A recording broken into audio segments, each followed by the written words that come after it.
Okay, we can start our program. I invite Mr. Riaz, President of Association of Fisheries Graduates, for welcome. Thank you, Harry. Good evening to all. Association of Fisheries Graduates has been conducting various events as part of the World Fisheries Day. We welcome all today's invited talk.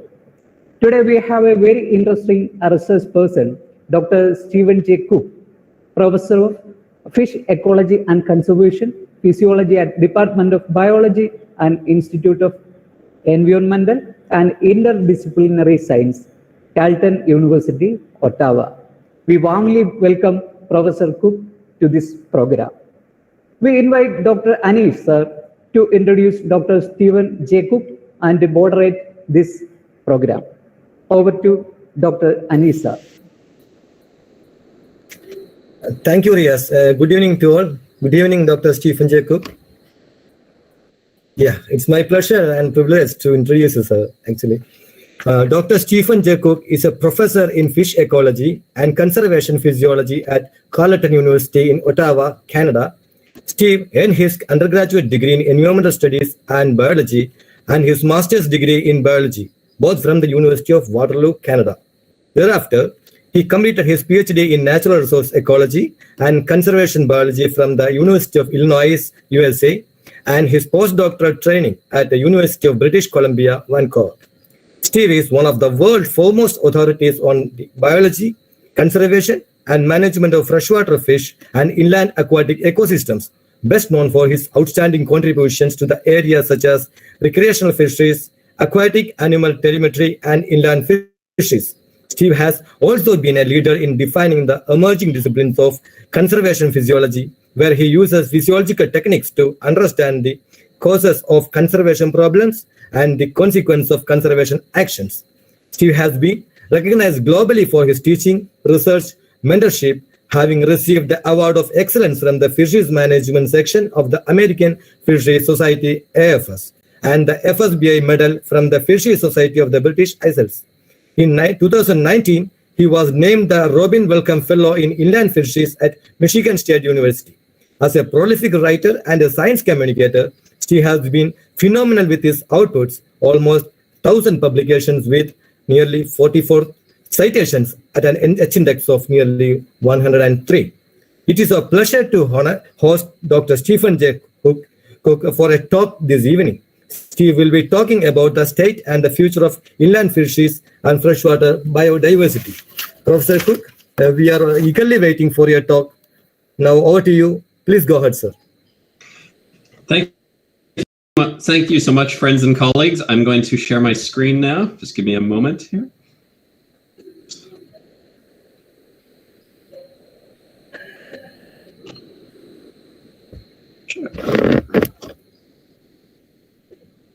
Okay, so you should see a title slide on the screen. Is that correct? Can I have somebody confirm that? Yes, clear. Excellent. All right. So really a pleasure to be with you this morning for me, this evening for you. Currently I'm in Ottawa, which is on the traditional and unceded territory of the Algonquin peoples. That's where I live, work, and play. So I'd like to acknowledge them for sharing their lands with me. Today, I'm going to talk about the state and future of inland fisheries and freshwater biodiversity. These are things that have become more and more important to me over the years. My early days as a fisheries professional were really focused on trying to understand the biology of the animals. And through time, it's become apparent to me that although that is important, the reality is that many of our fish populations, many of our aquatic ecosystems are doing very poorly. And I've tried to refocus that effort on figuring out what are the causes of the problems and what can we do about it. So trying to take a really solutions-oriented approach. And that's, at the end of today, what I hopefully will leave you with. And I think that's a great message for International Fisheries Week, is that we need to focus on solutions. There are lots of problems. It's easy to point at them, but we really need to develop solutions that work. And that's not just about fish. That means interacting with people and policymakers and communities and thinking about economics and culture and social systems and well-being and so on. So fish and freshwater biodiversity is about way more than just wet things that live in rivers, streams, and lakes. So with that, here we go. So one of the first things I want to do is convince you that freshwater fish and freshwater biodiversity has value in all sorts of different ways. And in a paper a few years ago, we reviewed the many ways in which freshwater fish have value, and I'll just highlight a few of those for you here. So obviously nutritional security, and this varies depending on where you are in the world, but certainly freshwater fish and other freshwater organisms play a very important part of nutritional security. They support livelihood. So there's many people, again, around the world, from some of the wealthiest nations to the poorest nations, depend on freshwater fish for jobs, whether it be recreational fishing guides, whether it be small scale commercial fisheries, fish processing, and so on. In terms of the countries with the highest inland fish catch per capita, you can see those highlighted here in this graph created by Simon Fung Smith from the UN FAO. And you can see that it's centered in areas that are generally in the global south, areas where oftentimes food security issues are really quite critical. But also, I'll just note that in Scandinavia, they certainly love their fish up there. But this really emphasizes the importance. These same areas where catch is high is also the same area where that food is so important. I live in Canada, as you know, and we have our First Nations people where there's clear links between culture and spirituality. However, that's also very evident in your part of the world, where some religious beliefs intersect with fish and fisheries. And I'll just point to golden mahseer as a classic example, as an auspicious symbol. But the reality is that inland fisheries and freshwater ecosystems tend to be forgotten. And I think this is really evident in the Sustainable Development Goals. Now, I know there's a goal called Life Below Water, okay? But if you read what it says to conserve and sustainably use the oceans, seas, and marine resources for sustainable development. It says nothing about freshwater organisms or freshwater life. And this is very typical. Whenever people talk about aquatic biodiversity or the plight of aquatic animals, they're almost always thinking about the oceans, marine life. Freshwater ecosystems get forgotten. Now, this is remarkable when we actually look at the numbers and we see that the production of the world's inland capture fisheries has grown steadily, and almost 95% of the catches that are being reported on a global basis now to the UN FAO come from developing countries. Now, this isn't to say that just in the last decade or so that all of a sudden we've been catching more fish, although I think we have. It's that we're also doing a better job of reporting. So there's likely a gross underestimate still today. And in fact, the extent of fish harvest and therefore its role in things like food security is likely even higher than we're aware. About 9% of the total fish caught in the world today and produced, so including aquaculture, about 9% are provided by inland capture fisheries. But in my mind, that doesn't reflect the real importance of inland fisheries. Now, freshwater biodiversity is forgotten for a number of reasons. And you can see that visualized here. Everything from the fact that it's viewed as a resource to be exploited, because we've done that for so many decades, centuries, frankly. The perceived lack of charismatic megafauna, things that people tend to care about. We don't have lions and tigers or sharks or other cool organisms, or what are perceived as cool organisms that live in fresh water, even though I think to you and I, there's some amazing life in fresh water. What's beneath the surface is invisible. So most folks, when they walk by a river, a lake, or a stream, just assume that it's a ditch where our wastewater goes, or that takes away the rain or precipitation. But the reality is there's plenty of life below the surface. And we also tend to think of fresh water as part of the terrestrial landscape. The oceans are the oceans. Fresh water is just an inconvenience on our terrestrial landscape. And so that leads to things such as less research, less funding, a lower public profile, and less recognition when it comes to global initiatives. Things like the Sustainable Development Goals, for example. So, as you're well aware, and as you might ask, I'm going to spend a few minutes now talking about how well we're doing in freshwater, or maybe I should phrase it, how poorly. We know that the extinction rate in freshwater ecosystems is equal to that of tropical rainforests. So when I think of clear cutting that happens in, say, the Amazon basin, this is the kind of landscape we're left with.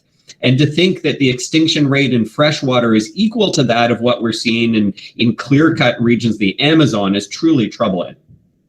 About 1/3 of the 28,000 or so species that are dependent on freshwater habitats that have been assessed so far are threatened with extinction, based on information from the IUCN, and Rajiv and colleagues may have newer information. But the point is, we actually don't know a lot about the status of most of the organisms that are out there. And here we're thinking about not just fish, but other organisms. So think about amphibians and freshwater turtles, and even freshwater mammals that depend on freshwater, freshwater birds, and so on. Now, if we look at the World Wildlife Fund Living Planet Index, essentially it's an index where it assumes that back in 1970, everything was pristine. Now, we know that's not the case, okay? Humans had already started to have quite severe impacts on biodiversity, but it's a good baseline because we have decent data starting in about 1970. So if we assume everything is good in 1970 with that caveat, here's where things are at today. So you can see that our freshwater organisms are down, freshwater biodiversity is down by 83% as of 2016. I think it was 86% in 2019. So things are going very poorly in freshwater, and that's really anomalous. It stands out. Now, things are not going well for marine life or terrestrial life, but they're not doing nearly as poorly as our freshwater organisms. So this is something that we need to certainly pay attention to. This is a downward trend that I find unacceptable as both a scientist, a conservationist, as a father. So this has been really, really impactful on me and helping to reframe the kind of work that I do. It's clear that freshwater biodiversity needs help. Freshwater fish have the highest extinction rate among vertebrates. In North America, that rate is 877 times higher than the background rate, okay? So animals do go extinct. That is a natural process. However, right now we're seeing levels that are 877 times higher, and that's because of our impact as humans. Now, all of these issues and many more have been described recently in a fantastic publication called The World's Forgotten Fishes. This is a WWF-led initiative with lots of other partners, as you can see at the bottom there. If you haven't checked it, how to read it, it's worth diving in. It will not leave you feeling good. Hopefully it will empower you to take some action. Now, there are some challenges with monitoring freshwater fish and freshwater biodiversity. We have species that are going extinct before we even know they exist. There's certainly lots more natural history and taxonomic work needed. And I think India is a great example where, every week I tend to see another example of whether it be a new cave fish or some other critter that's being discovered oftentimes in the Western Ghats region, but elsewhere as well. So we certainly need to figure out what we've got. We need to figure out how many of them there are and what are the threats that could potentially drive their populations down. Now, there are some inherent challenges with sampling freshwater habitats. Some rivers have big flows. Something like the Ganga is not an easy system to work in. Waters can be turbid, so it's like trying to do work in chocolate milk or thick chai tea. You can't see anything.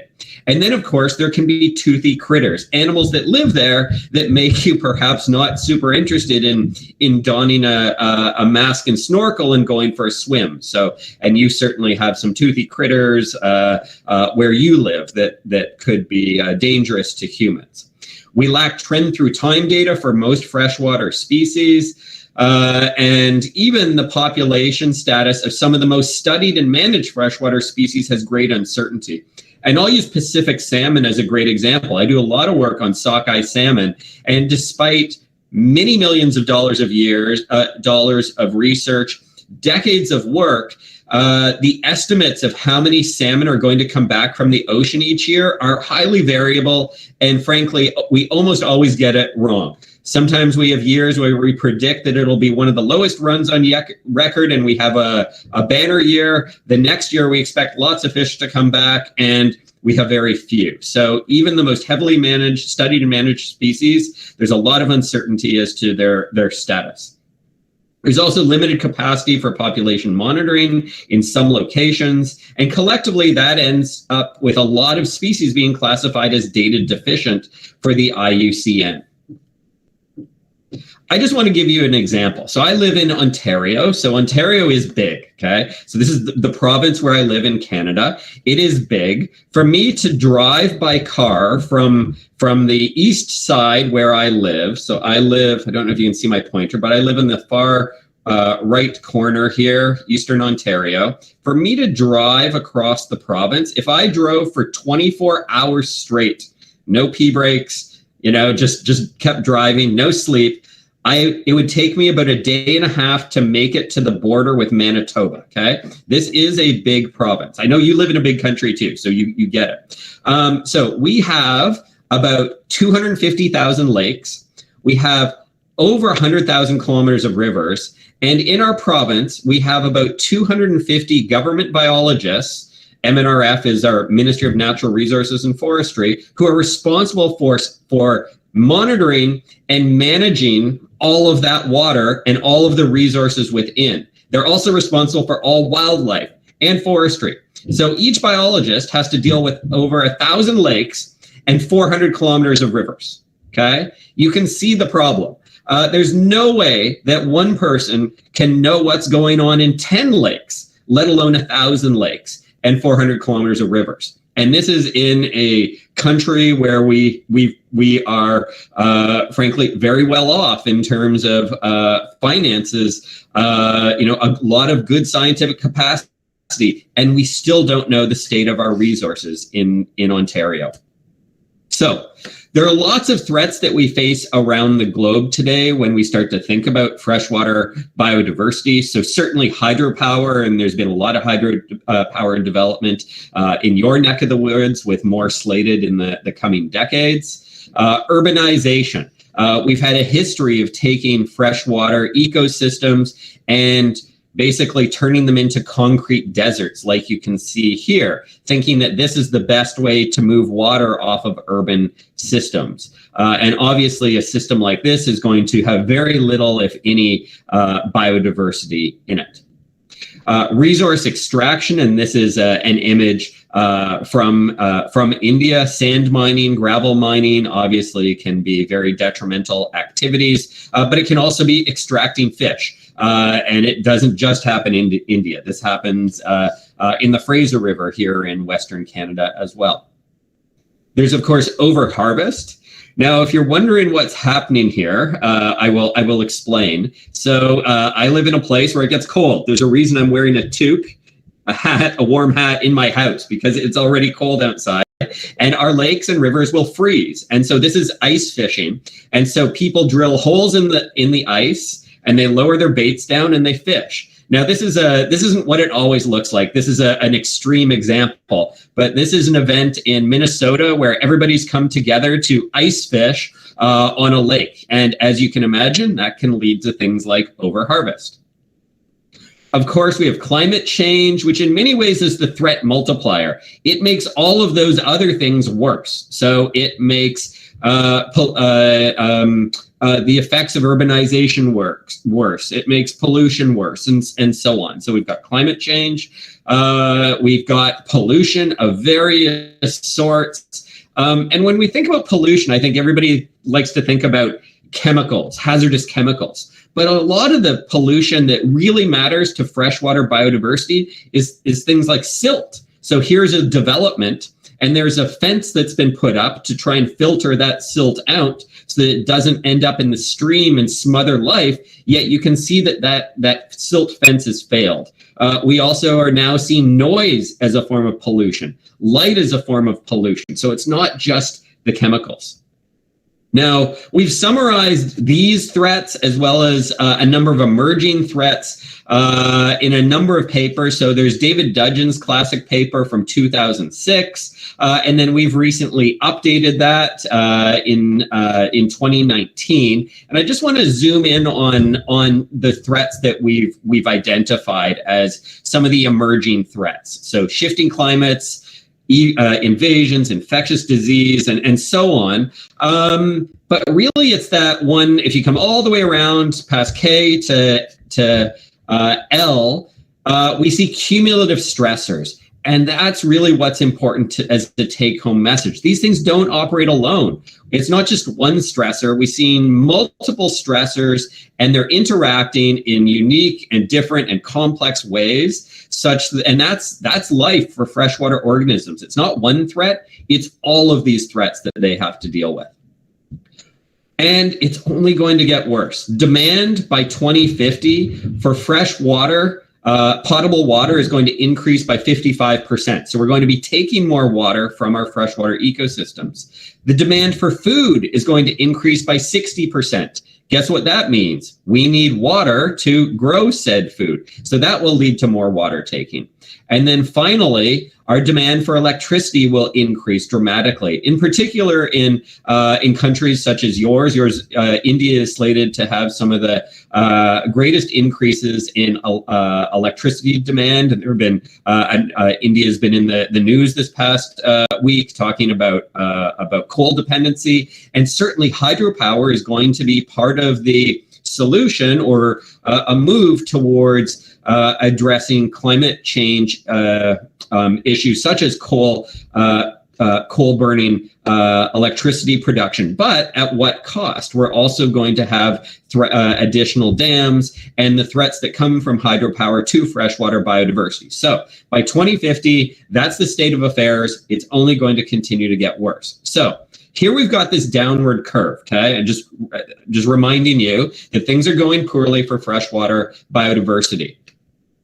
And this is where, it's time to sort of take a pause and think about the future that we want. So back in 1970, so again, when the Living Planet indices starting was deemed to be decent, and things have gone down from there. And that's despite all sorts of things we've done to try and stop that. The Convention on Biological Diversity, signed in the early 90s. COP6, where we focused on trying to achieve a reduction in the rate of loss of biodiversity. The Aichi targets, the UN Decade of Biodiversity, and so on. And guess what?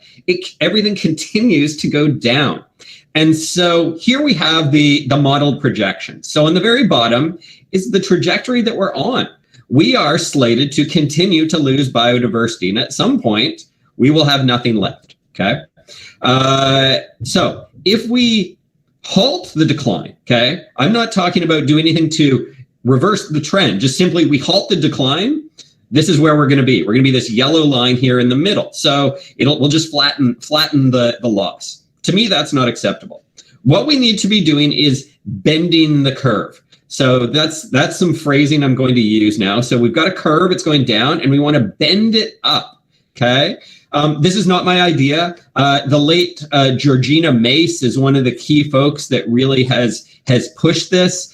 She was a fantastic conservation scientist. She passed away in the last 2 years. And this is a really, really important paper, A Call to Arms. And I've certainly been listening. With other colleagues, we've taken up this challenge. So here is a visual of freshwater biodiversity. So same thing, 1970, things are okay. And then here, as you can see where we are in 2020, and if business as usual continues, we'll have nothing.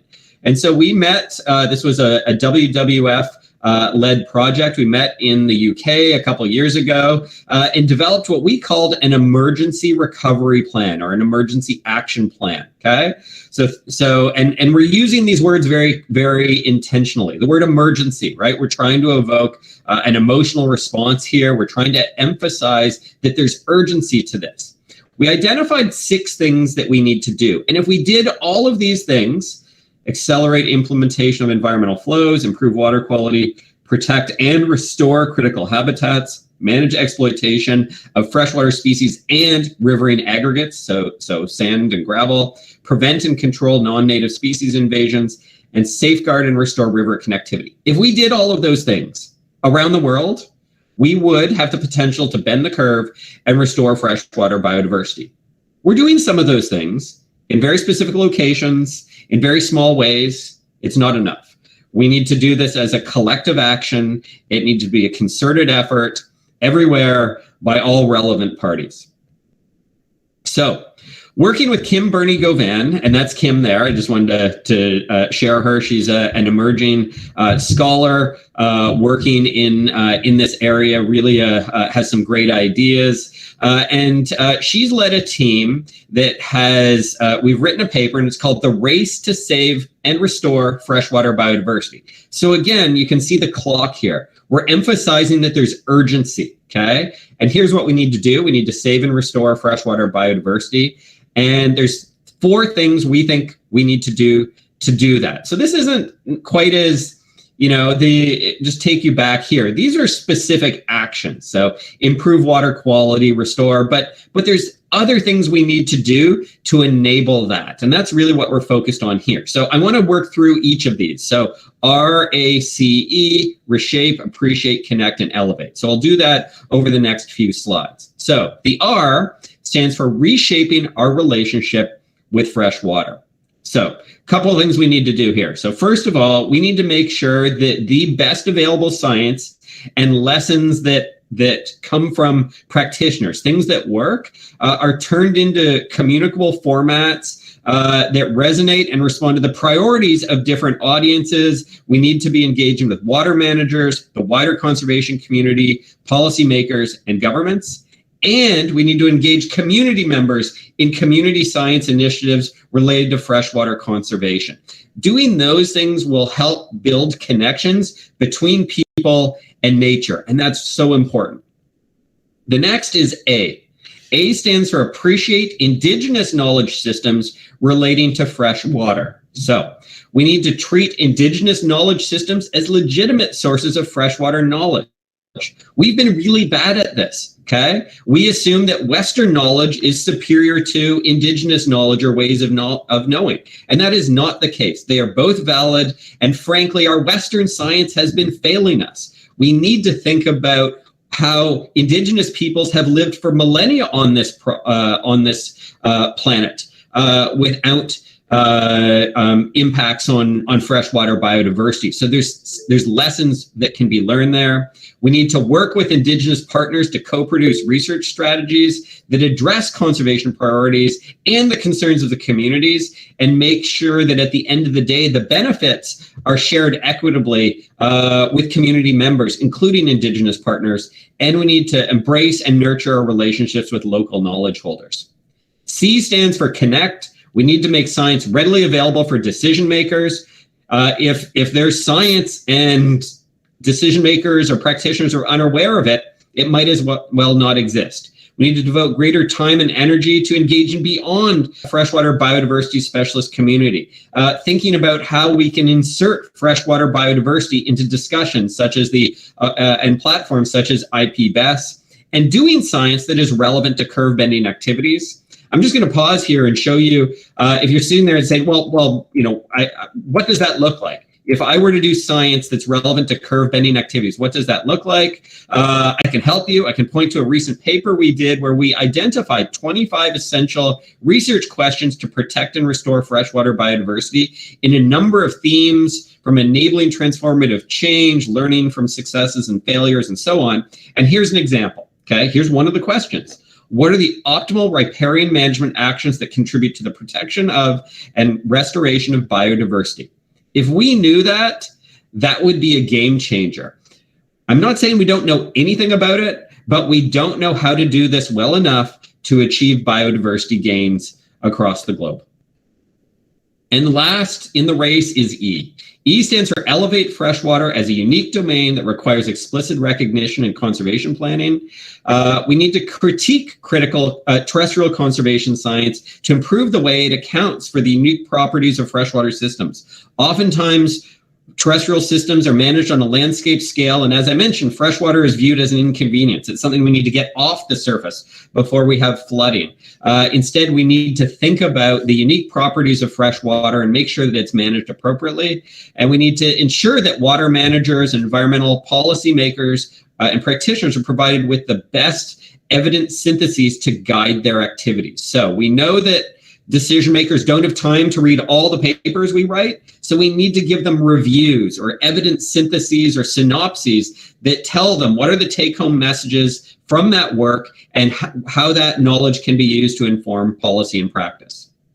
So as we wrap up here, I want to note that I'm still somewhat hopeful when I think about the future. And here's a quote from a paper we wrote a few years ago. We foresee a future where there is the political will and public desire to properly assess and manage inland fisheries in an integrated water resources management framework to benefit society while balancing needs for conservation of biodiversity.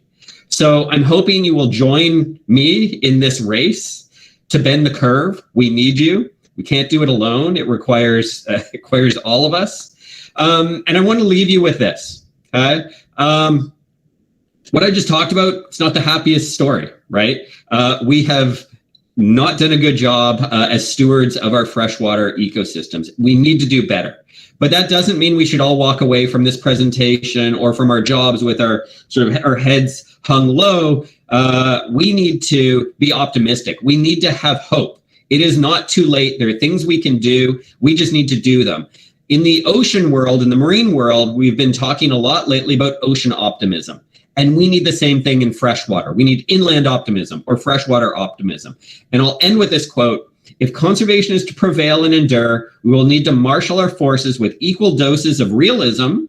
Okay, so recognizing that things are not so great right now, but hope as well. We need hope. So with that, I hope you are hopeful about the future, and I hope you have a fantastic International Fisheries Week. Thank you for your attention.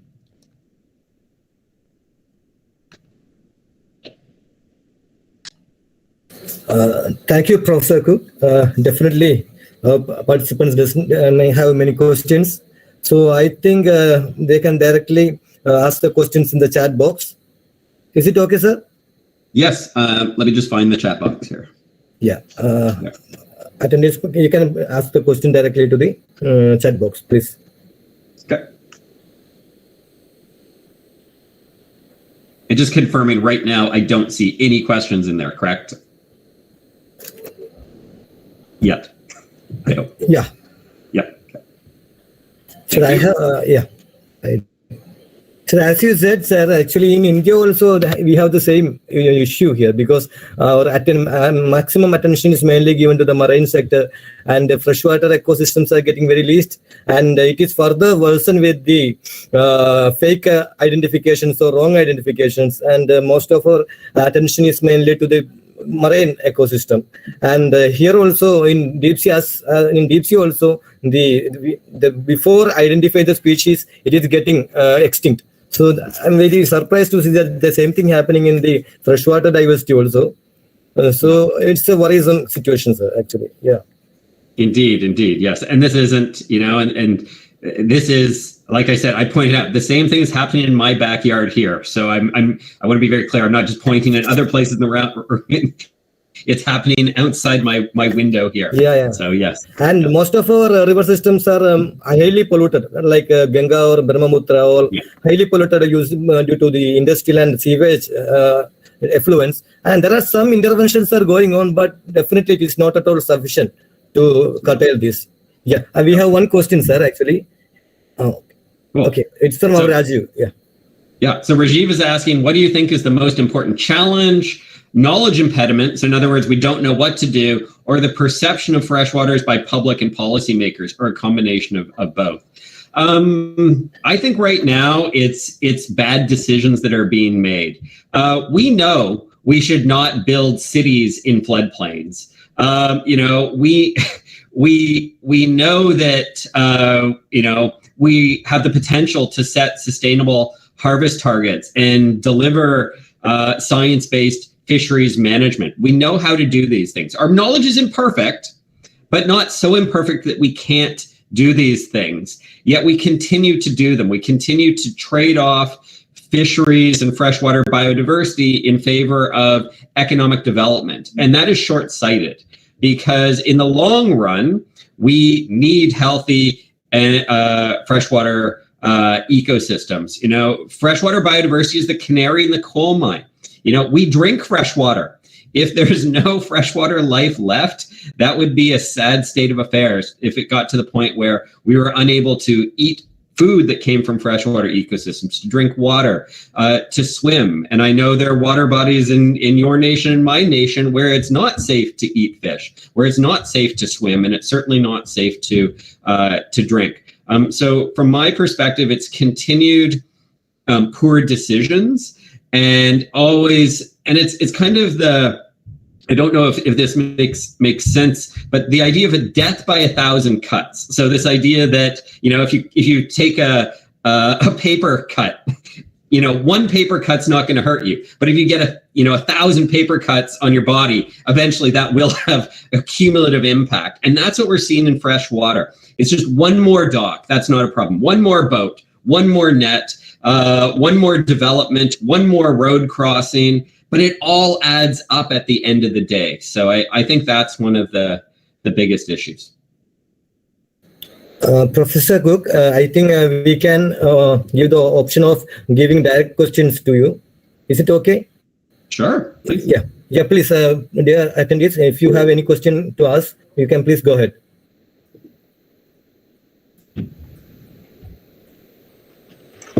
Hello, am I audible? Yes.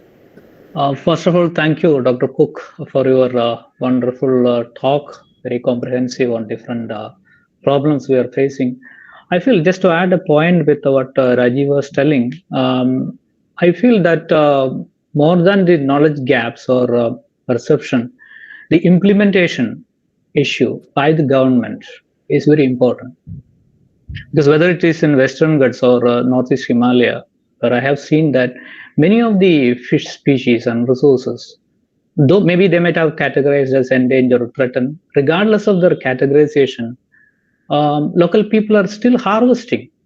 It is sometimes over-harvested. But government is not able to do anything because they are just taking it as a livelihood to the local people. Many of the areas still protected under Wildlife Protection Act. Forest is being conserved, but what about the fishes inside it? All the rights have been given to the local people for over-harvesting. Many of these threatened species, their habitat is very limited. They are very less in population size. So we have a lot of knowledge on this in the public domain and all. But when coming to the implementation, I don't know what is the status in Canada, if you are talking, but we have a lot of rules and regulations, but when coming to the implementation side, we are still lacking a lot. Thank you. Yeah, I agree. I fully agree. There are fantastic examples of community or bottom-up initiatives by both Indigenous communities and non-Indigenous communities, but there are also failures as well. I think the communities that have long histories of interacting with and managing resources on their own are perhaps better, prepared and empowered and have the ability to make sure that they don't get in that state of over harvest. But that takes courage and local leadership and so on. I think we've seen that top-down management, is needed, but it's insufficient. We have great regulations on paper here in Canada. I think you have great regulations on paper in India, but actually how they're applied or not applied, and all of the ways to work around them, whether that's through legal means, through corruption, all sorts of insidious ways in which things can happen. So yeah, as a fisheries biologist, I'm increasingly finding myself doing less work on fish themselves and more work on trying to understand that interface between science and action. So in the social sciences literature, we call that the knowledge action gap. We know what to do, but we're not doing it. Or there's, or we do things, they're just ineffective because they're the wrong things or they're not followed through properly. So huge area of research. And I think as fish biologists, increasingly, we need to be trained not just in, how to identify fish is critical. Understanding the biological requirements of fish, so their physiological requirements, their environmental tolerances, very important. But if we can't communicate our messages, if we can't translate our science, if we don't understand how that science policy interface works, we are not going to be nearly as effective as we could be. Cool. Okay. I see a couple more questions here. So there's a question about, it says, most journals in fisheries science and conservation biology are full of papers from scientists living and working in developed countries. Yep. Most of the biodiversity and fisheries issues occur in the global south. Yep. And when you try to send papers from developing countries to the big journals, maybe we're talking about conservation biology or aquatic conservation or global change biology, they're returned to you saying that these are of local importance. How do you get around this issue? A couple things. One, I increasingly think that because the way in which we share information, the key is to get it out there in a reputable journal, but it doesn't have to be science or nature or global change biology. There are lots of journals that may not have big impact factors or frankly any impact factors that have fantastic papers in them. And because of things like Google Scholar and great search engines, almost everything you can find and almost everything you can get for free, it may mean having to email somebody. I don't feel that access is the issue that it used to be. And so from my perspective, I think about fit and audience. And so I agree, we certainly need to be getting these stories and issues into all of the journals, the global journals, if you will, that everybody reads. But I think very carefully about my audience. So if I want to reach practitioners, people in Canada that say are responsible for managing lakes and restoring rivers, the reality is that they're only going to read regional journals. And so I should probably publish that work in regional journals. So I think folks that work in so-called Western world also publish in regional journals as well. There's many other issues, and it's well known that there's all sorts of biases that exist.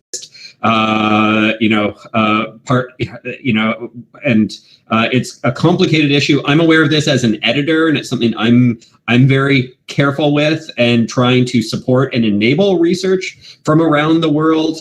I can't imagine how often many of you get, an email back asking that it be edited by a native English speaker, or that the science is great. We just, can't quite understand it. Therefore, and we have huge bias because also we're not using all the science that's out there. There's phenomenal science written in other languages. And we're not using it. So lots of issues that we must address to ensure more equity and inclusiveness within our community, because that's what we are. We're a community of learners and knowledge generators and change makers, and we need to be supporting one another, not trying to create exclusive journals that keep people out. Professor Cooke, we have one question in our YouTube live. The question is like that. Hello, Cooke. How do we deal with hybridized and invasive species released into the freshwater? Yeah, so the science says that once invasive species are there, fish, I'll use as the example because I know that literature the best, they're very, very difficult to remove. So we did a big evidence synthesis, a systematic review a few years ago on the effectiveness of different fish removal strategies for invasive fish. We found two things. One, of the things that had been tried, there are very few examples of success stories. And then second, in general, we do a poor job of actually testing these things. We just go out and do it. We never have a control site. We don't have replicates when trying to do these things. And that's partly because when there's an invasive species there and we want to remove it, it may be more of an emergency, so we don't have time to develop science around it. So by far, the best thing to do is to avoid such introductions in the first place. I know that it's too late for many of the lakes around where I live and the waters around you, but there are many other invaders that are on our doorstep, and we need to keep them out.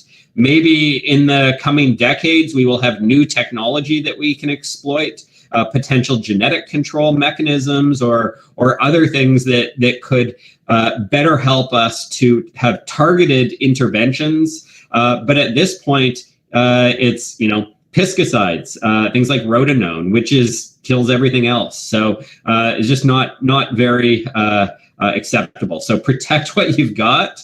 That's the best message that I can share. Thank you. And I see another chat question here. Have you seen any innovative or best ways to communicate the freshwater biodiversity concerns to policymakers?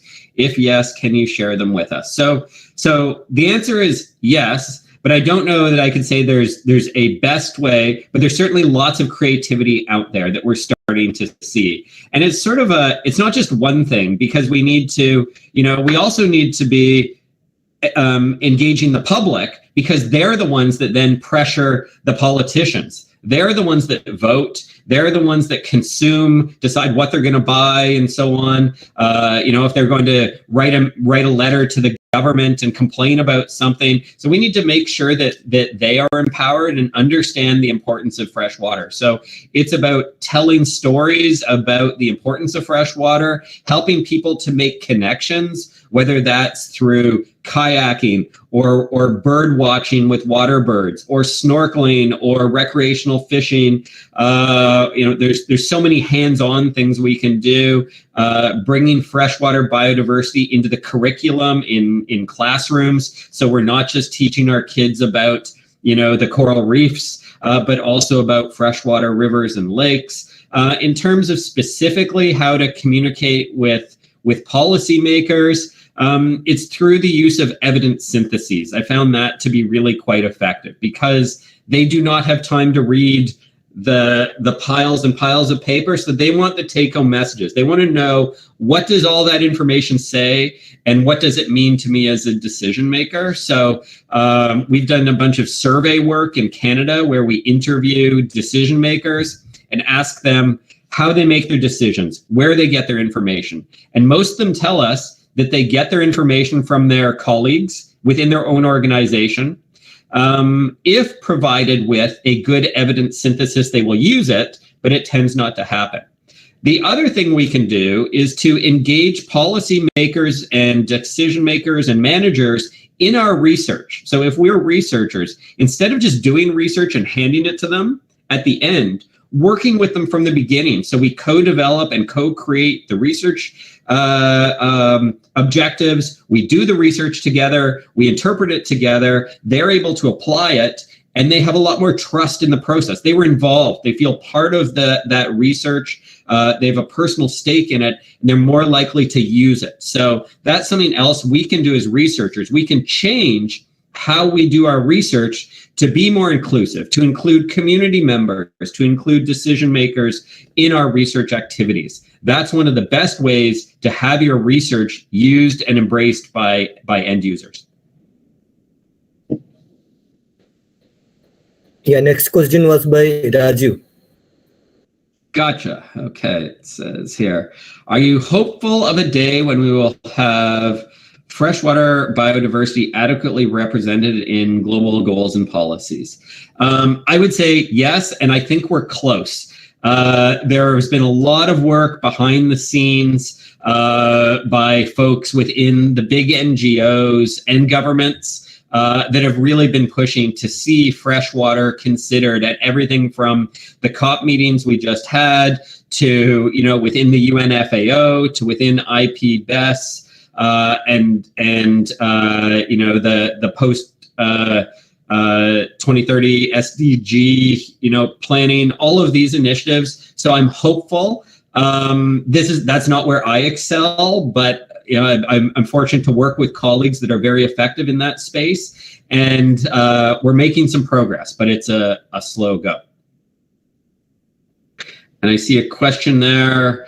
So apparently I'm one of the world's most productive scientists. Okay, so what is the secret to your success? So a couple of things here. So I don't consider publishing papers to be success, okay? I'm an applied ecologist. At the end of the day, if I'm doing work that with a goal of addressing environmental problems and crises, and my work isn't used, that's a failure. So don't judge me based on the number of papers.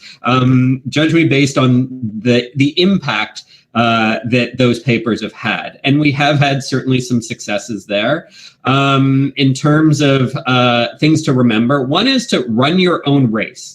And this has nothing to do with the race I mentioned in my talk. But don't compare yourself to others. Everybody's different. And we need people that are experts in science communication. We need slow science. We need fast science. We need meta-analyses. We need modeling, empirical studies. We need policymakers, restoration scientists, educators, mentors. Everybody is good at one or more things. Figure out what you're really good at and really focus your efforts, and don't compare yourself to others. And that's something even though I've got lots of papers, I still suffer from imposter syndrome. Where you're just like, I'm not sure I'm really that smart, or I don't know how effective I am as a scientist. That's something that's just sort of a reality these days. So focus on little successes and little wins. So, graduating a student is something that feels really good to me. Working with practitioners and policymakers and seeing our work used in decisions or leading to change. Those are the kinds of things that really get me excited. The 1,000 papers thing, I'm very collaborative and I love to write. I dare you to find many other academics that will say they actually love to write. Most do it because they have to. So I've got several colleagues who also are, quite productive as measured solely by paper output. And they're also people that like to write. But I'm equally as supportive of my colleagues that might publish a paper once every 3 years, okay? It's not about quantity, it's about quality and impact. I just happen to be in a privileged position, and part of that is because my love of writing that have allowed me to write as much as I have.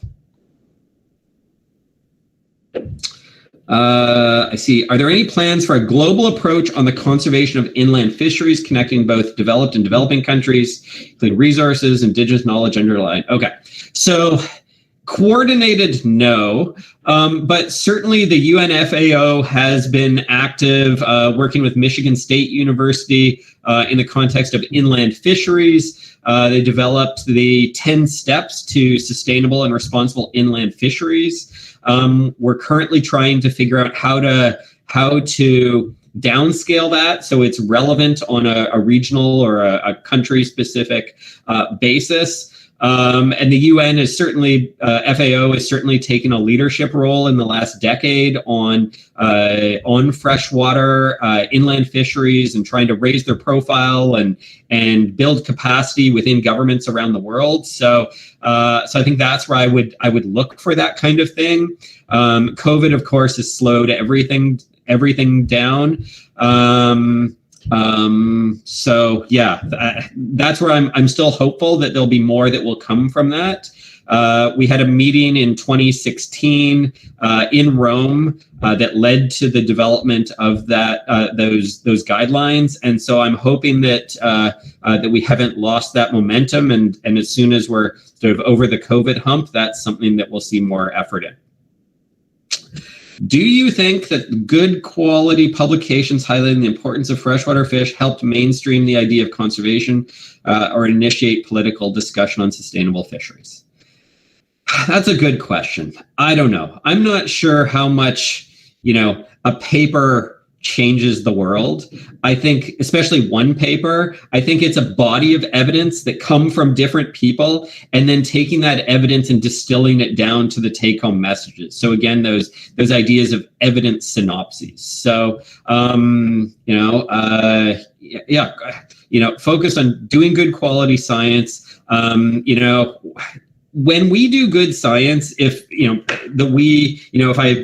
I'm sure you all wear different hats, but, if I were to assume that you're all scientists and knowledge generators, researchers, and if that's what we're good at, writing papers, there are other people that are really good at translating that knowledge. So NGOs like World Wildlife Fund and Conservation International, and then in-country organizations that you have as well, do a really good job of helping to translate that information and push governments and other decision makers to use the best available knowledge. So yes, papers are important, but we also know that a paper doesn't directly lead to change usually. Usually it's more complicated in how new knowledge and information moves. It moves in complex ways. It changes as it's evaluated for its trustworthiness and relevance and saliency and so on. So there's a great body of literature on that as well, the knowledge mobilization literature that can help us as fishery scientists do a better job of figuring out how to inform or interject ourselves into those discussions. Can you tell us a few points India can learn from Canada for conservation of freshwater and its biodiversity? Oh, that's a good one.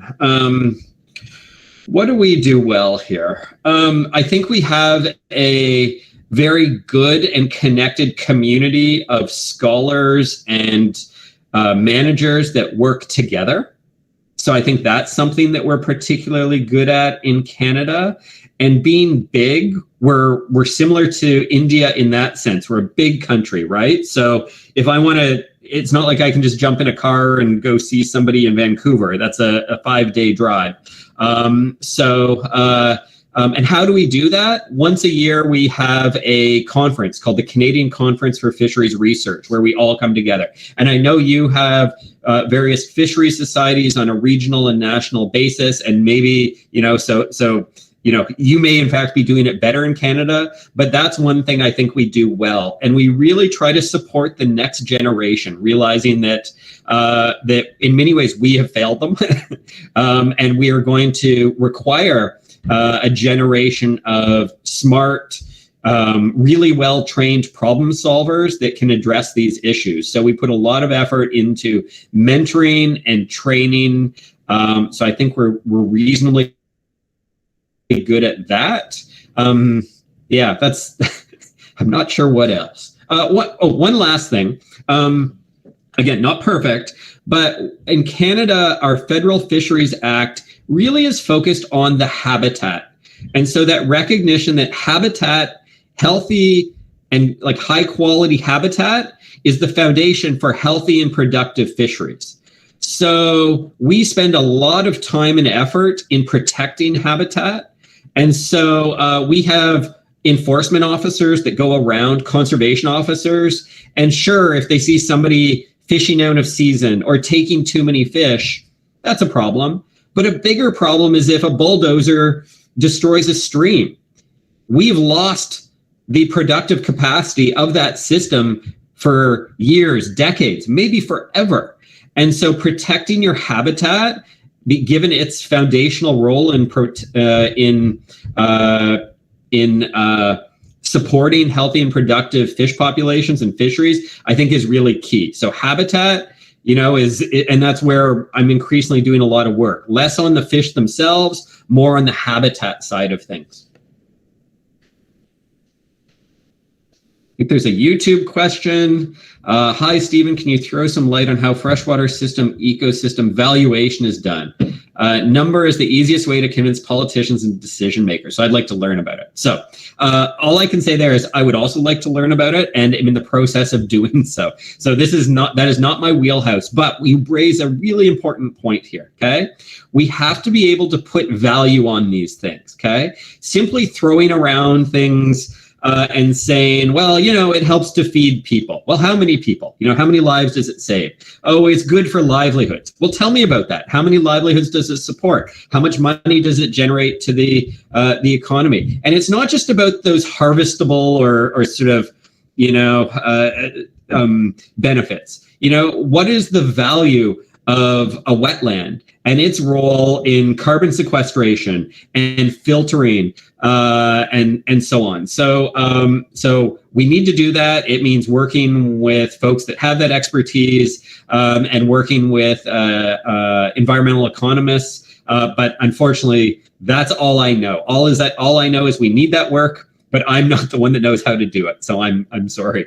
But it was a really astute question. We need to better value, because then we can walk into a boardroom and say, you know what? That dam is going to generate X amount of electricity and X amount of dollars. That's great. But guess what? Here are the long-term economic consequences of that when we consider the freshwater impacts. And then we can properly have those decisions, make those trade-offs in an informed way. All right, freshwater systems have many stakeholders. It can mean fisheries, irrigation, mining, hydropower. Can you share a little bit about integrated management mechanisms for freshwater systems in Canada? So again, another really astute question there. And that's one of the reasons why freshwater is much more difficult to manage than marine systems. So when you think about our marine systems, usually there's one big reason why our fish populations are in decline in the ocean, and it's usually because we have over-harvested. And so how do we deal with that?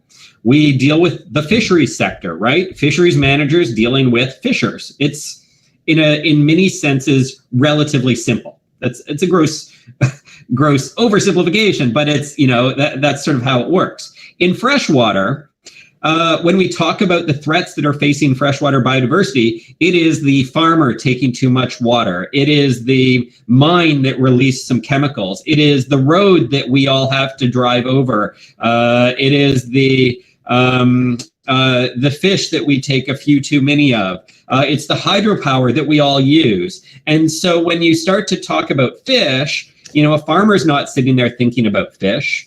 The mining companies not thinking about fish, and trying to get all of those people together around a table to talk about fish and freshwater biodiversity is really difficult. And so, as was brought up in the question, how do we sort of enable this integrated management, thinking about watershed management or catchment management? It's really difficult to do. And in fact, we've done it so poorly in Canada, they're in the process of making a new federal agency that will be called the Canada Water or Canada Water Agency. And one of their roles, hopefully will be to do this, because the way we do things currently is still exactly like you described. If it's an agricultural issue, it's dealt with our federal or provincial agriculture department. If it's a fisheries issue, it's dealt with Fisheries and Oceans or a provincial fisheries management agency. If it's mining, it's a different issue. So we're not bringing people together. The government agencies are siloed. And so I strongly believe in the idea of catchment-based management.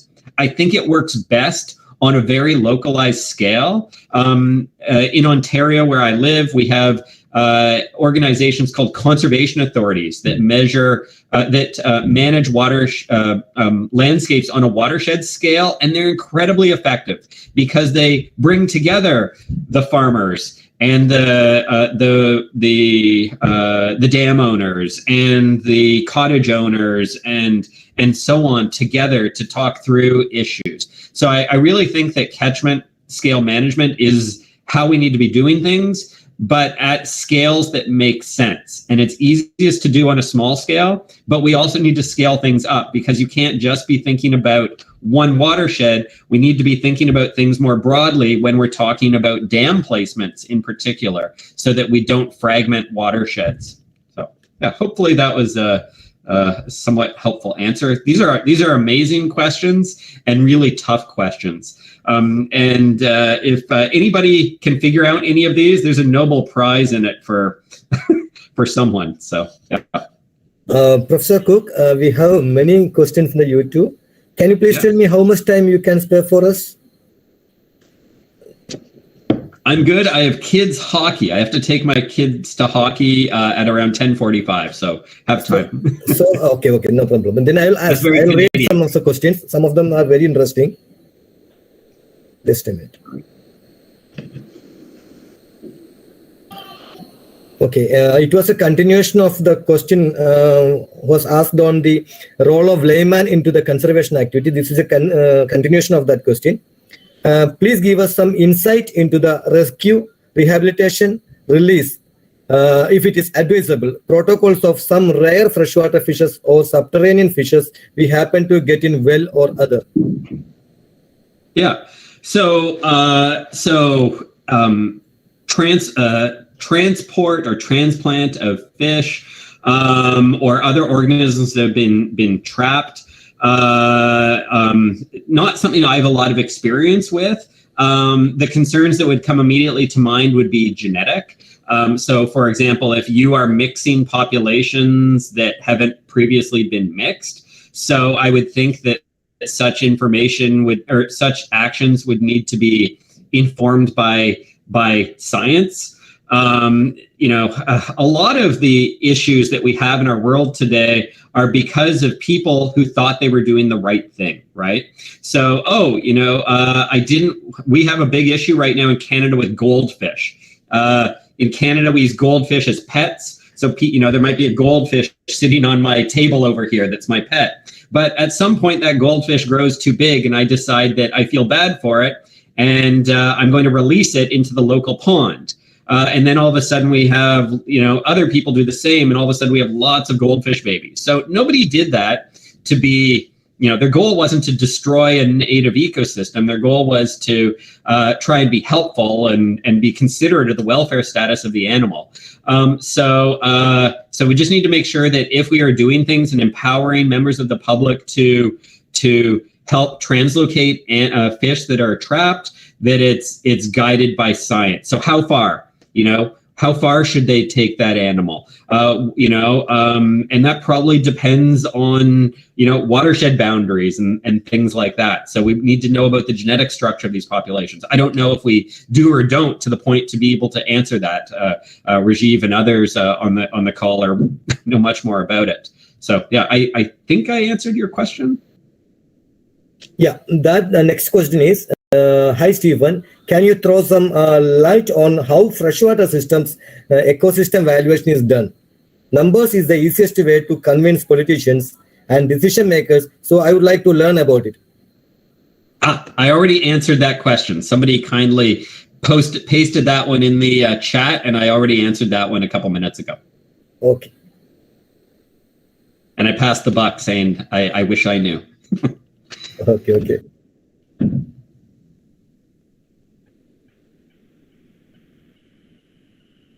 Okay. Next question is, hi Stephen.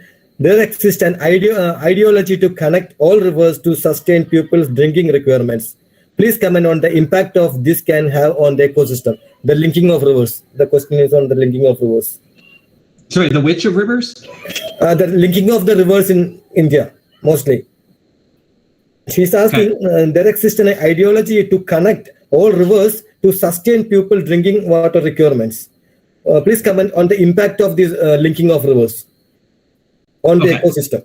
Connect all rivers. Yeah. To sustain people. Okay. So is this, so for example, putting in canals and channels to connect things? Is that what I'm understanding? Yeah, in India, there is a proposal for linking the rivers for the guaranteeing the water requirement of the people. Gotcha. Yeah. Okay. So so if I understand this this question correctly, so if it's about connecting watersheds and moving water from one watershed to the other, that's certainly something that's dangerous. Yet we do it here. We have done it in Canada, oftentimes for hydropower purposes, to put more water in one river than the other for generating electricity. Certainly we need to be thinking about drinking water. People need drinking water, absolutely, and that should be an enshrined right for all. But there are lots of technologies out there. It just requires investments, and so we also waste a lot of water. And so I would like to see more efforts put on efficiencies and better technologies that enable reuse, as opposed to trying to engineer our way out of this with crazy, initiatives that involve, rerouting rivers and connecting rivers, or, figuring out how to withdraw more water. I'd like to figure out how we can do more with what we have. I also want to add that I'm coming from a country of water privilege, and I just want to acknowledge that we've got water here in Canada, but we still have these same issues, especially with clean drinking water. Many of our indigenous communities still suffer from lack of clean drinking water, and something that must be addressed. And then, I see a Rajiv question there. Yeah. It says, last question for me. In your experience, are there any countries doing extremely well with conserving their freshwater biodiversity? Everything from policy to action. Examples from that other countries can adopt. I'm not going to point at any country and say that there's things happening at a national scale that are worth celebrating. I think that where we're seeing good things happen is more grassroots and more regional. So at the level of the catchment or the watershed, and it's usually at the level of the sub-catchment or sub-watershed, where it is lots of actors coming together collaboratively, realizing that they need to work together to make good things happen. That is where I think we're seeing the successes at that scale. I don't think I can't think of a nation, that frankly deserves that, that respect. There are things that different countries are doing that on their own are really interesting and could be combined with other things. I'm going to point to China and their Sponge City initiative. Not perfect, but the premise behind it is really fascinating. So if you don't know what I'm talking about, it's called Sponge City. And so you can Google that. And basically they've been, it's essentially the recognition that there's going to be more flooding in the future. They've already had a number of catastrophic floods that have damaged infrastructure and killed people. And so essentially trying to renaturalize a lot of the water, fresh water in the country, particularly in urban areas, with the idea that that will the idea is the sponge, right? So it'll recharge the groundwater, it'll reduce flooding, bring nature into the city, help to address air pollution, and so on. So things like that scaled up in other places. And so if we can take what works in all of these places and cobble them together, I think that's where the successes will come from. But right now, in my mind, no country deserves, a gold star for what they've done for freshwater biodiversity.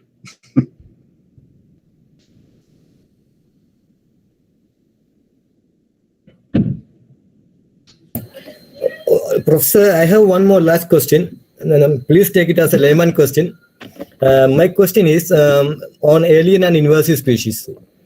Because in Kerala, it's a reality that most of these species already achieved a viable population in these rivers. So whatever measures we are taken for managing or conserving the diversity, we have to tackle this alien, the impact of alien or invasive species on the indigenous fishes. Recently, I have done a functional analysis for one of the PhD students. We found out that the introduced or alien fishes, it was a catfish, it was overlapped the niche of the indigenous fishes. So it is completely overlapped the niche of the indigenous fishes. So is it possible to completely solve the issue? If it is not solving completely, how far we can achieve our conservation strategies? Yeah. The work that's been done is pretty clear that the only way to eradicate invasive fish, the systems where it works well in, is when it's a contained closed system. For example, an isolated pond that doesn't have a connection to another water body. When you're dealing with rivers and streams and interconnected lakes and wetlands, it's virtually impossible. And so there's a couple things you can do. You can try to suppress the population, but those efforts, if they're to be effective at all, tend to work more on the front end, where you try to slow or reduce the their spread and population growth. But the reality is, once they're established, they're there. If you are able to somehow direct public pressure towards them, so if it is a species that is harvestable and usable by the public, then trying to create interest or a market for it with the expectation that individuals will then go out and try and actively harvest them.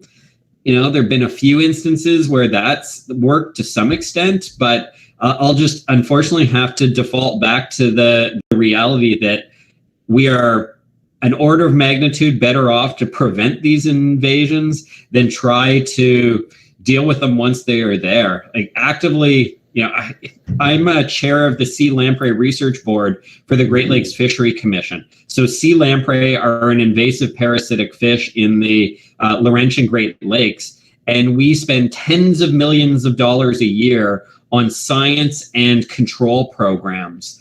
The commission paid to have the genome of the lamprey sequenced. The control program uses targeted pesticides. It uses trapping, barriers. They used to have a sterile male program. They're currently investigating genetic controls. That's for one species in one system. And we're able to keep the populations low-ish, but only through sustained activity and extensive use of these coordinated control efforts. So to think that level of effort could ever be, focused on other fish and other systems, it's really quite unlikely. That's a multi-government initiative involving Canada, the federal U.S. government, all sorts of states. It's unprecedented, and we still are only able to suppress the population. It still has dramatic impacts on our native fish populations. So all of that to say, if there's one area I'm not hopeful for, it's for invasive species control. So do anything and everything you can to keep them out. That is not what anybody wants to hear, but a reality. Oh, I think you're on mute. Sorry, we have one more question. Can I read? Yep. Yeah. Can you please share your thoughts of recycling the grey water keeping in mind the energy consumption it will have and the redesign of sewage systems. In India, it is not so common to do it right now. But can you tell us how it works in Canada? She's asking about the treatment of grey water. Okay, I just want to make sure that we're talking about the same thing. So gray water, you mean not sewage, but water that comes off our roofs or off our roads, correct? Stormwater? Yep. Okay. Yep. So stormwater certainly has a lot of potential, particularly in urban areas. If we're able to harvest that and hold onto it for use, as we pave our cities and have impermeable surfaces, that creates both threat and opportunity. So the threat is that water rushes off the landscape very quickly and can cause floods and damage. It also means that water isn't being absorbed by our land, so we're not recharging our aquifers. But it also creates opportunity because that's water that could be harvested and used for drinking water and so on. Most of those efforts in Canada take place at the level of the individual house. So I have a rain bin right outside this window. So when it rains, the water is collected on our roof and ends up in that bucket. So we can use that bucket to water our garden, but we also don't have a mechanism to treat that for drinking water. I think that the technology is getting better and better, where you could have literally house level water treatment that gave water to individuals that was more than safe to drink. But in terms of actually turning these into large capture systems, in Canada, our sewage systems and grey water are kept very separate. In most instances, it's not perfect, but that's the goal. So we've got retention ponds where stormwater often sits, but usually we're just holding it and letting it move out slowly and rejoin the natural water courses. So that tends to be how we manage it in Canada, is to prevent damage to infrastructure from flooding. There has not been a lot of effort to rethink how we could use that for human consumption or supporting other things. So, and probably Canada is not a good one to look at for that, because we have so much water. We arguably don't need to do that. But I'm sure there's technologies and initiatives in this space being considered elsewhere. We don't have any other question. I think, okay, one more question has come. In India, okay, you can read, sir. Okay. In India, practicing fish culture in inland waters in cage or pen, how the feeding, okay. So when fish are fed in culture systems, there's oftentimes additional feed spillage that ends up in the natural ecosystem. Certainly that can lead to eutrophication. It can lead to or contribute to homogenization of fish populations. I sort of have a love-hate relationship with fish culture.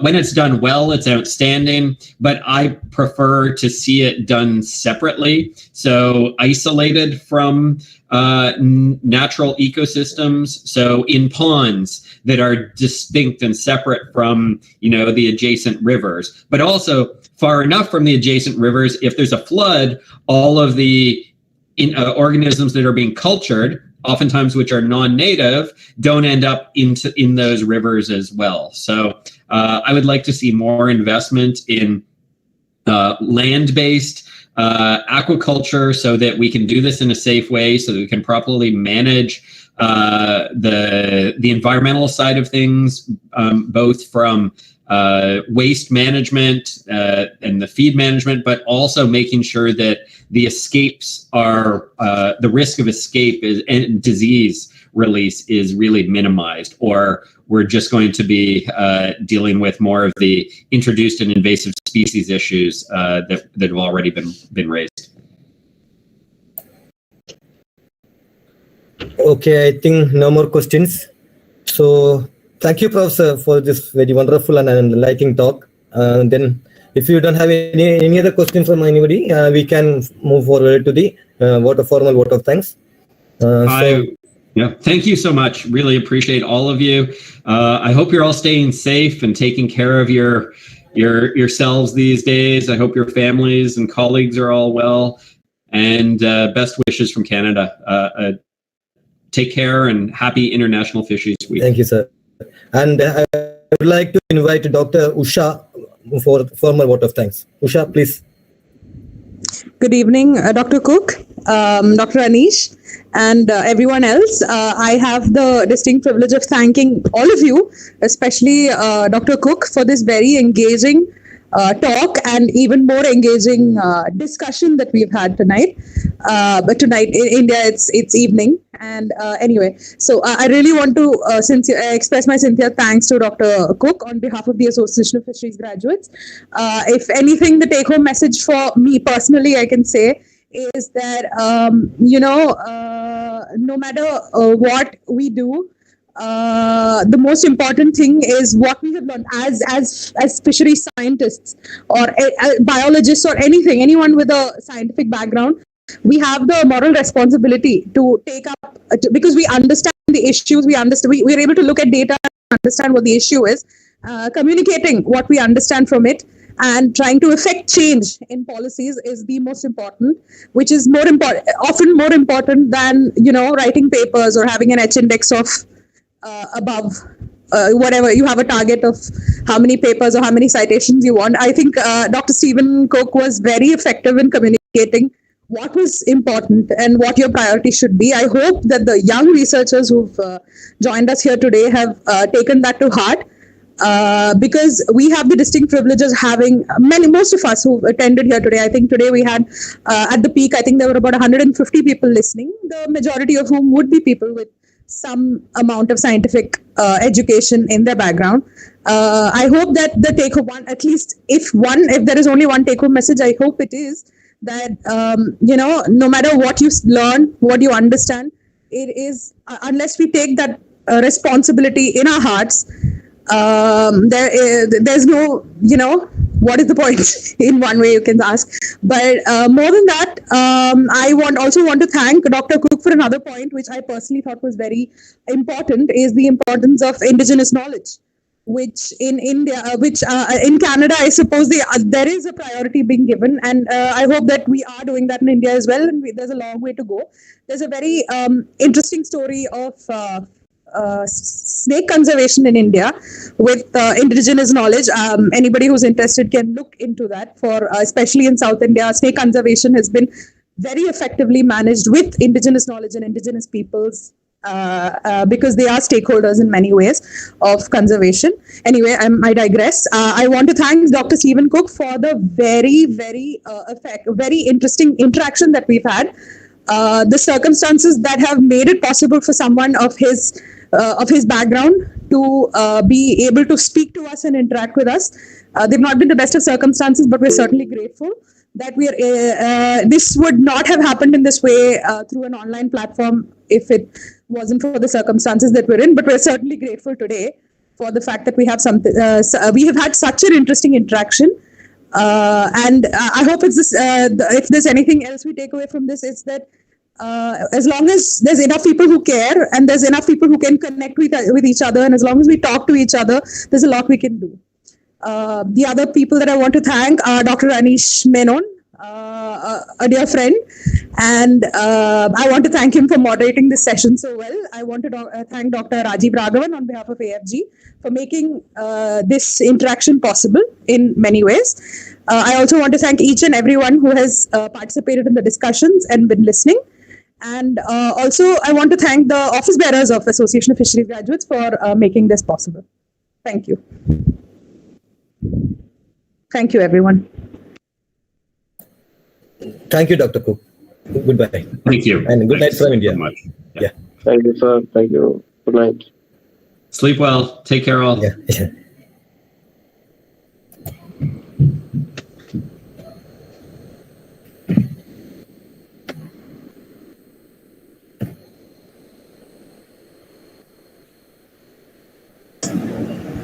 Hi, Steve. This is Rajiv. Thanks very much. Thank you. That was a lot of fun. I really enjoyed Right. that. Thanks so much. And have a great day. You too. Take care. Yes, Thanks bye. all. Bye now.